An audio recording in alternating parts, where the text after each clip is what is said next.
उस लोकसभा क्षेत्र से आता हूं, बांसवाड़ा। मैं बांसवाड़ा डूंगरपुर की जनता को धन्यवाद देना चाहता हूं जिन्होंने मुझे चुन के भेजा। वहां पर हमारे प्रधानमंत्री जी ने कहा था कि जिसकी कोई पहचान नहीं है, जिसका कोई नाम नहीं है, जिसका कोई रिकॉर्ड नहीं है, ऐसे व्यक्ति को जिता के क्या करोगे। लेकिन बांसवाड़ा डूंगरपुर की जनता ने ठान लिया था कि लोकतंत्र है, राजतंत्र नहीं। और ये राजतंत्र तय करने का किसी को ठेका नहीं है, लोकतंत्र है। जनता ने ठान लिया था कि इस बार राजकुमार रोज जाएगा। मैं आपके माध्यम से, पूरे सदन के माध्यम से मेरी जनता को धन्यवाद देना चाहूंगा। मोदी जी ने कहा था वहां के बड़े बुजुर्गों को कि घर घर जाके राम राम बोल देना और चुनाव जिताना। वहां के बड़े बुजुर्गों ने ठान लिया और कह दिया था, और मेरे माध्यम से और आपके माध्यम से संदेश पहुंचाया है उन तक। मुझे कहा था मोदी जी को कह देना कि देश के आदिवासियों को उजाड़ने का काम पिछले 10 सालों में हुआ है। देश के अंदर धर्म की राजनीति हुई है। देश में 15 लाख रुपए बेरोजगारों को नौकरी देंगे यूं करके 10 साल राज किया है। इस बार हम सबक सिखाएंगे। और उन्होंने मेरे माध्यम से मैसेज पहुंचाया है कि गुरु गोविंद की धरती है, मावजी महाराज की धरती है, संत सुरमाल महाराज की धरती है। मानगढ़ दाप में 1500 आदिवासी शहीद हुए थे। मोदी जी 2 बार आए, लेकिन मानगढ़ के लिए, आदिवासी समुदाय के लिए एक शब्द नहीं बोल के गए, कुछ नहीं करके गए। तो उन्होंने मैसेज पहुंचाया है कि आदिवासी समुदाय जाग गया है और अब वो आदिवासी समुदाय नहीं रहा जो बहका में आ जाएगा और वोट दे देगा। माननीय सभापति महोदय, जो वर्तमान स्थिति बनी है बजट के अंदर, मैंने देखा धातुओं का खनन को लेकर उद्योगपतियों को टैक्स में छूट दी गई। लेकिन ये खनन कहां हो रहा है? धरती पे हो रहा है, हमारे देश में हो रहा है, पहाड़ों में हो रहा है, जंगलों में हो रहा है, और वहां पर जीव जंतु रहता है और आदिवासी समुदाय भी रहता है। लेकिन आदिवासी के समय के आदिवासियों के लिए क्या प्रावधान किया गया?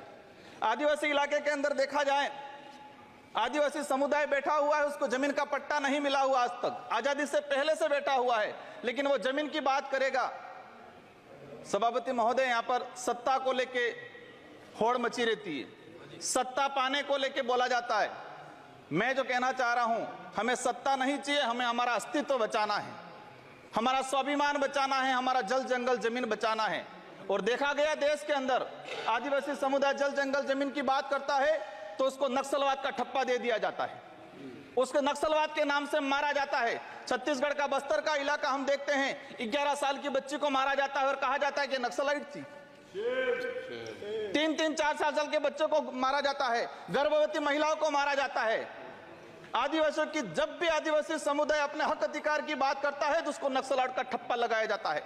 सभापति महोदय, आदिवासी समुदाय को या एससी समुदाय को फ्री की योजना, हम कहते हैं हमें फ्री की योजना मत दो, हमें हमारा हक दो, जल जंगल जमीन का मालिकाना हक दो। और संविधान के अंदर शेड्यूल 5 के अंदर, शेड्यूल 6 के अंदर जो रिजर्वेशन पॉलिसी लागू की है उसको धरातल पे लागू किया जाए। माननीय सभापति महोदय, मैंने देखा है भाजपा अलग अलग राज्यों में अलग अलग चीज कहते हैं, कई जगह कहती है बीफ खाओ, कई जगह मत खाओ। हमारे आदिवासी समुदाय को लेकर एक धर्म कोड की लंबे समय से मांग चल रही है कि आदिवासी समुदाय को अलग से धर्म कोड दिया जाए। आजादी से पहले 1871 से लगा के 1951 तक अलग जनगणना हुई है। आज आदिवासी समुदाय कोई ईसाई धर्म अपना रहा है, कोई हिंदू धर्म अपना रहा है, अलग अलग जगह बटा हुआ है। आदिवासियों की आइडेंटिटी, उनकी पहचान खत्म हो रही है। आदिवासी समुदाय अपनी पहचान बचाने को लिए लड़ रहा है और लंबे समय से कह रहा है कि आदिवासियों की अलग से जनगणना कॉलम होना चाहिए, धर्म कोड होना चाहिए। झारखंड के अंदर 11 नवंबर 2020 को झारखंड विधानसभा में प्रस्ताव पास हुआ अलग से आदिवासी धर्म कॉलम को लेके। वहां विपक्ष में भाजपा थी और भाजपा ने समर्थन दिया और कहा कि आदिवासी समुदाय धर्म व्यवस्थाओं में, भले हिंदू हो ईसाई, उसमें नहीं आता है, आदिवासियों की अलग परंपराएं रीति रिवाज है, उनको धर्म कोड जारी किया जाए। लेकिन राजस्थान में अलग तरीके से माहौल बनाया जाता है। हम कहते हैं हमें किसी धर्म में नहीं रहना है, हमको आदिवासी है, आदिवासी रहने दिया जाए। माननीय सभापति महोदय, लंबे समय से देखा गया है, कहते हैं वनवासी, कोई कहता है कुछ और। हम कहते हैं हमारी जो आइडेंटिटी है, हमारा जो देखा गया है कई बार कि जो व्यवस्था बनी है उस व्यवस्था के अंदर हम कई बार कहते हैं हमें कुछ मत दो एजुकेशन को लेकर। नई शिक्षा नीति, मुझे लग रहा है अभी घंटी बजने वाली है, मैं 2 मिनट में मेरा समाप्त करूंगा। नई शिक्षा नीति के तहत यह प्रावधान किया गया है कि 6 साल का बच्चा होगा, इसके बाद उसको पहली क्लास में एडमिशन दिया जाएगा। माननीय सभापति महोदय, मैं कहना चाह रहा हूं, निजीकरण को बढ़ावा देने का तरीका है ताकि प्राइवेट संस्थाएं खत्म हो, सरकारी संस्थाएं खत्म हो, प्राइवेटकरण हो, ये कहा गया है। नवनवीन आणि ताज्या घडामोडींसाठी महाराष्ट्र जनभूमी न्यूजला सबस्क्राइब करा, त्याचबरोबर बेल आयकॉनवर क्लिक करा आणि मिळवा आमच्या बातम्यांचे नोटिफिकेशन्स।